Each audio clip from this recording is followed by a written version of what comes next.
watching BLACKTREE on TV, only on Soul of the South. Welcome back to BLACKTREE on TV. I'm your host, Alex Hutchins, and we are your #1 source for urban entertainment. Now, I hope you guys are having fun because I know I am.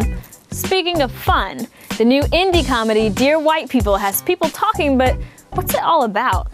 We caught up with the cast to find out at the Los Angeles Film Festival, where the movie made a big splash. This fall, in the tradition of The Help, The Blind Side, and The Butler, comes a new film. How come the only black movies Hollywood wants to make are ones with black mammies in fat suits? Or black women in pain, man. So basically, we got black people dying in the past and black people dying in the present. Can we have a movie with, characters in them instead of stereotypes wrapped in Christian dogma? Why is every educated person inherently evil?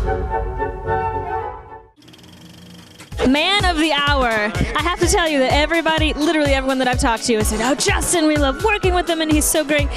Congratulations. What is it like this is your baby, bringing this to life, bringing it to the festival and to Sundance and all that? Just tell me about that experience. Oh God, it's overwhelming, but it's fantastic, and I'm so grateful that my first film is being received at all, let alone with all of this. I mean, being here with this carpet, I mean, it's stupid.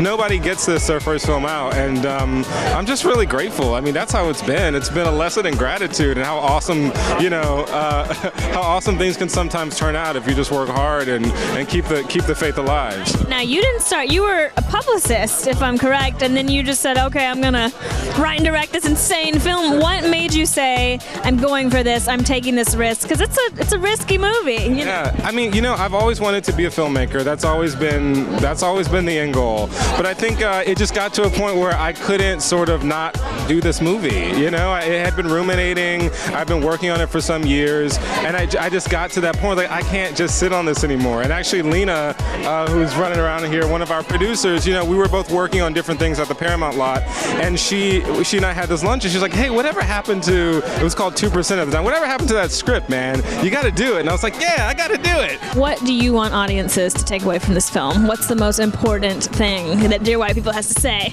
I just like when people want to talk after films, right? Or I like when people don't want to speak. The movies that move me the most, I either had so much to say or I literally couldn't speak after. So if people are either of those extremes or somewhere in between, I'm happy. I just like movies that stay with you, that open up conversations, that make you laugh, or at the very least make you think about things in a new way. And I think that that's what this film does.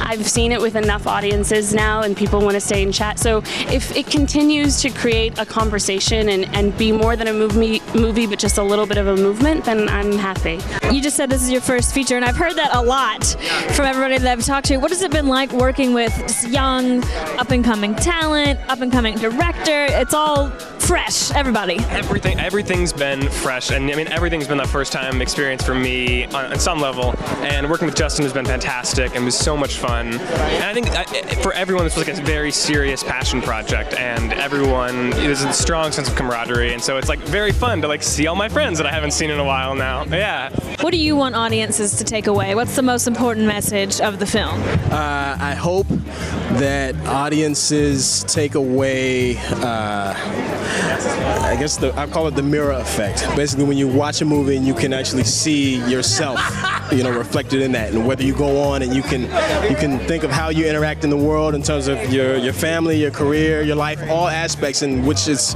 kind of happened that way. And also that it's a universal story. It's not just a black film. It's not a white film. Nothing's wrong with that.